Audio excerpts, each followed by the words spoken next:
Olá! Agora vamos para a unidade 3.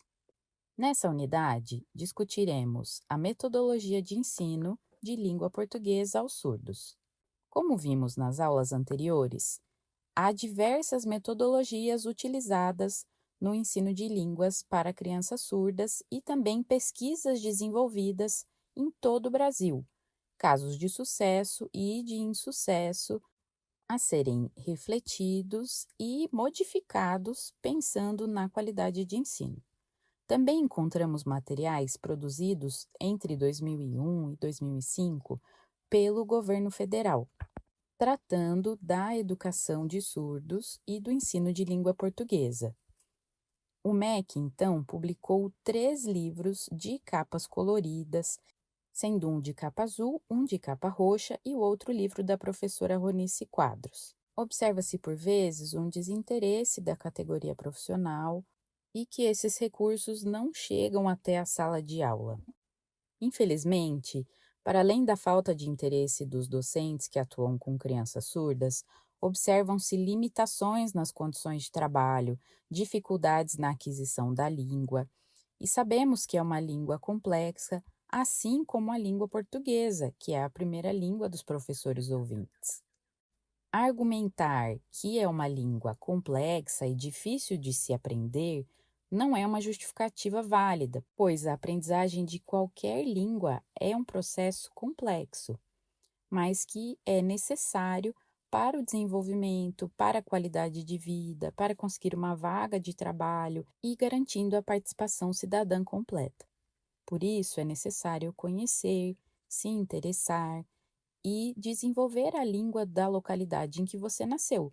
Se você é brasileiro, aprender a língua portuguesa como pessoa ouvinte, e se você for trabalhar com educação de surdos, é necessário também que o profissional desenvolva como segunda língua a Libras, para educar crianças surdas, da mesma forma que as pessoas surdas são obrigadas a aprender as duas línguas, a primeira língua sendo a Libras e o português escrito. Esse é um processo complexo para todos, mas que precisa ser superado. Assim, tratamos nesta unidade da metodologia interativa de ensino da língua portuguesa escrita para surdos, agora na unidade 3. Vocês verão que é um material curto, mas que é funcional e muito útil para o ensino de pessoas surdas e está de acordo com a metodologia visual. Como eu disse para vocês, a metodologia visual é bastante adequada para o ensino de surdos, pois está preocupada com a continuidade do conteúdo e com os programas de ensino de língua portuguesa como segunda língua para surdos. Iniciando, o MEPEVS, que é a sigla para Método de Ensino de Português Escrito e Visual para Surdos, é um método de ensino utilizado pelo professor Geraldo Cavalcante de Albuquerque, no Rio, há muito tempo atrás, iniciado na década de 60 e que foi utilizado pelo professor Geraldo até a sua morte. O método do professor Geraldo formou diversos surdos letrados com habilidades de leitura e escrita na língua portuguesa e pode ser utilizado para qualquer criança. As estratégias baseiam-se na leitura da escrita, tendo como suporte as explicações dos conceitos, o uso de desenhos, de imagens, fotografias, de recursos diversos que ajudam a pessoa surda a desenvolver a habilidade escrita.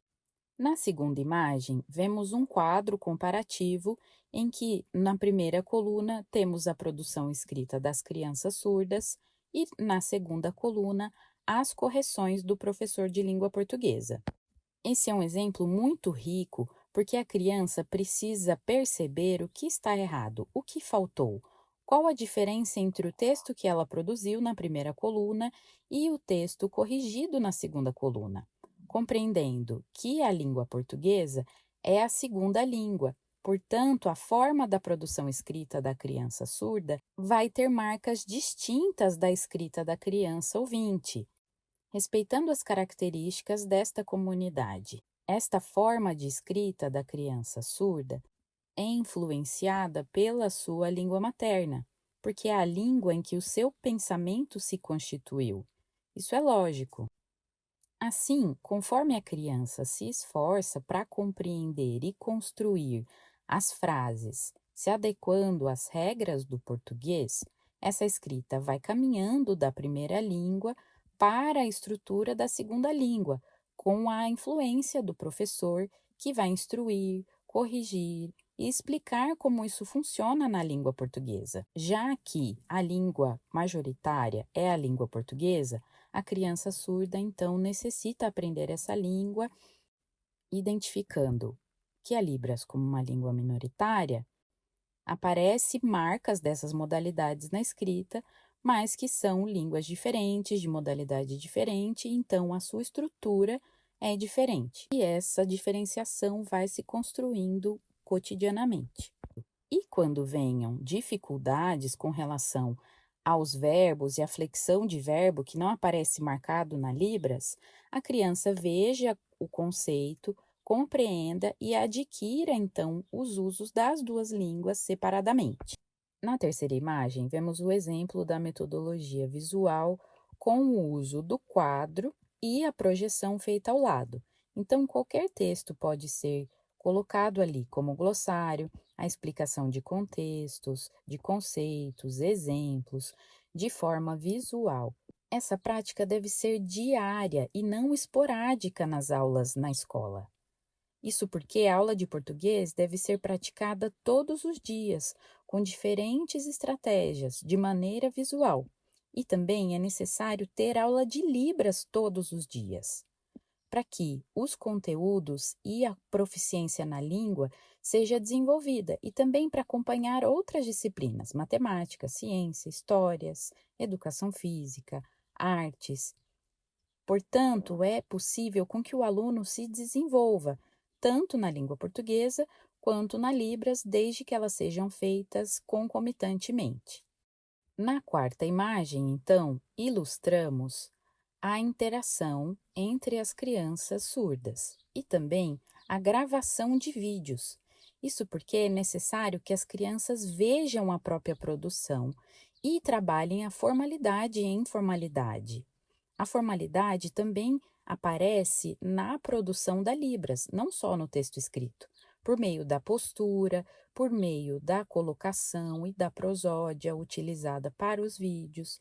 E é importante, então, que esses estudantes pratiquem compreendendo a adequação de vocabulário ao ambiente a ser utilizado, o discurso a depender do gênero, e é pela gravação que se registra a produção em Libras e pode ser utilizada depois na aula para que o professor destaque, então, quais produções são adequadas ou não a um conteúdo mais formal, a depender do ambiente em que é produzido. Então, pelo vídeo, é possível olhar essa produção e fazer as adequações necessárias. As gravações devem ser feitas com frequência e feitas após as correções também, para que o aluno compreenda o que foi feito e como a correção, então, contribui para a aquisição linguística, de gênero, de vocabulário. A avaliação de vídeos em registro deve ser utilizada sempre no ambiente escolar. A contação de histórias também devem ser registradas as crianças contando as histórias, para que a avaliação seja progressiva e tenha-se o registro da aquisição de língua, da aquisição discursiva, da evolução das crianças ao narrar, para a apreensão do vocabulário e para que essa avaliação e para o desenvolvimento pedagógico seja acompanhado.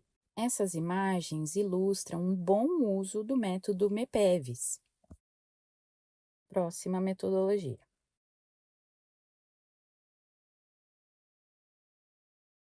Narrativa visual lógico-didática para o ensino de estudantes surdos. NVLD. Essa metodologia é bastante coerente com o ensino de estudantes surdos, principalmente estudantes do EJA, do ensino médio, mas também pode ser utilizada no Fundamental 2. Digo isso por se tratar de uma metodologia adequada para estudantes que já tenham uma base linguística. Para estudantes que estejam iniciando a aprendizagem da língua portuguesa, essa metodologia não é adequada. Portanto, indico para o Fundamental 2, Ensino Médio ou EJA.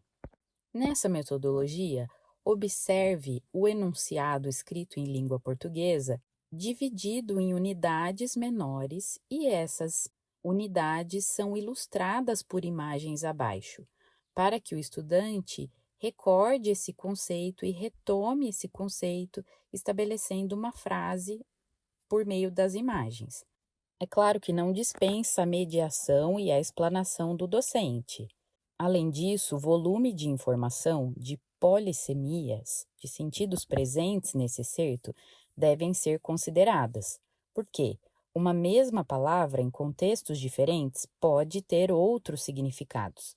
Por isso, a Libras é importante para esclarecer esses sentidos e também o uso das imagens traz referências do mundo real para a construção desse sentido. É uma excelente ferramenta e que eu uso na educação de adultos também, já que amplia as possibilidades de apreensão dos conceitos, também de saber as atualidades, os acontecimentos.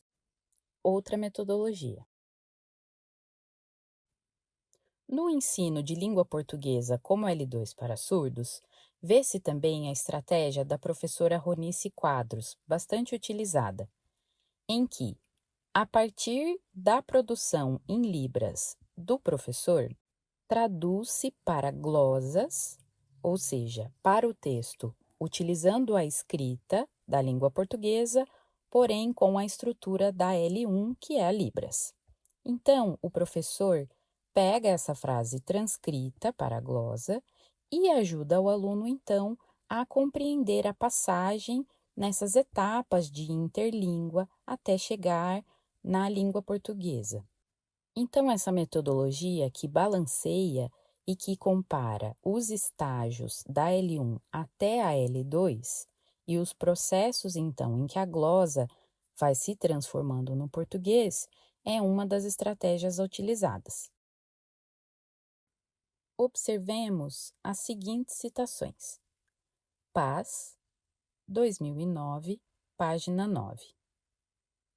Diz que, quando uma criança não compreende uma palavra e ela pergunta então para os adultos, para os seus pais, quais seriam os sentidos daquelas palavras, e os adultos mediam e explicam o conceito, a criança então é capaz de aprender, seja a falar vocalmente ou seja em língua de sinais, porque a explicação é como uma tradução para a criança. Então, quando a criança pergunta o que uma palavra significa, o que ela está fazendo é pedindo uma tradução para que aprenda realmente, para que a linguagem seja adquirida e para o conhecimento então ser apreendido, porque a criança até aquele momento desconhece aquele conceito, desconhece aquela palavra. Pela mediação dos pais e pela exemplificação, a criança aprende o conceito. Os pais então traduzem esse conceito. Da mesma forma, os professores precisam fazer na escola. Isso não quer dizer que o professor está atuando literalmente como um intérprete, mas é a tradução do conceito em explicações que façam sentido para essa criança. Por fim, trazemos a citação de Quadros e Schmidt, de 2006.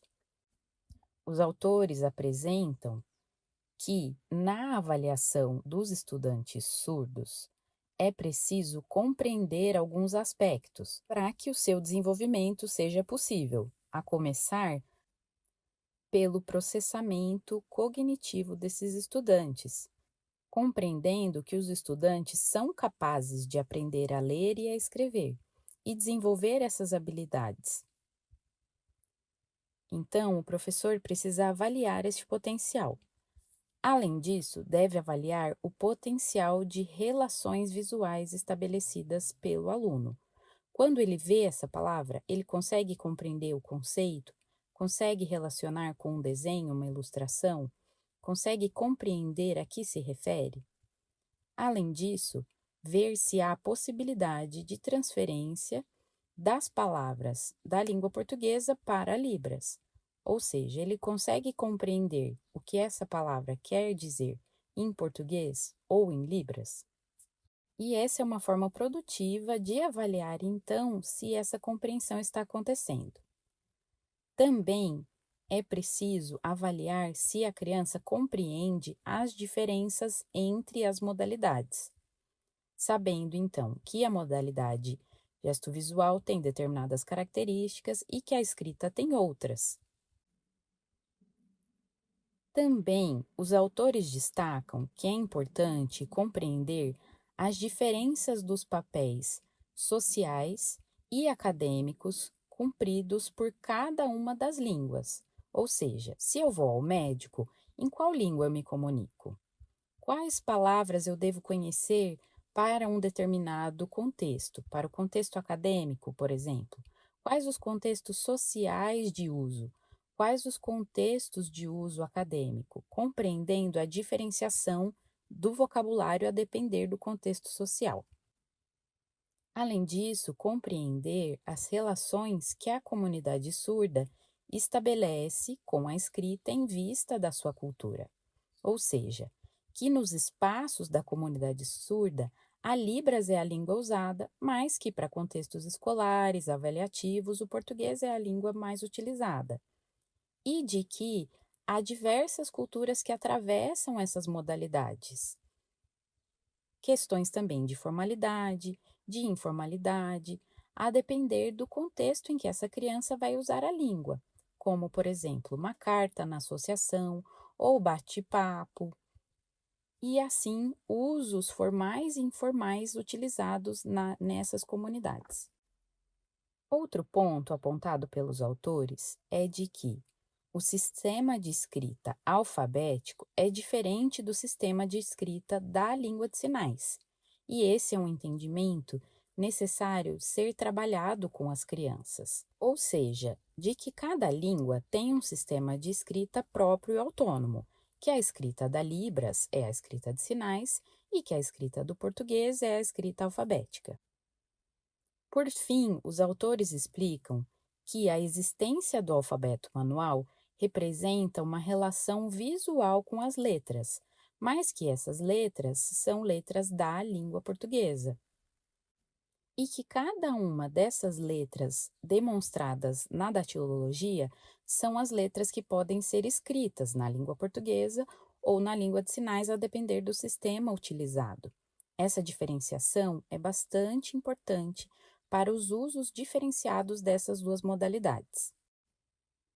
Portanto, esses 8 fatores apresentados por Quadros e Schmidt devem ser contemplados nas aulas e avaliados como recursos pedagógicos e metodológicos no ensino de língua portuguesa como segunda língua para surdos, além de aspectos de visualidade, de tradução e de Libras como língua de instrução.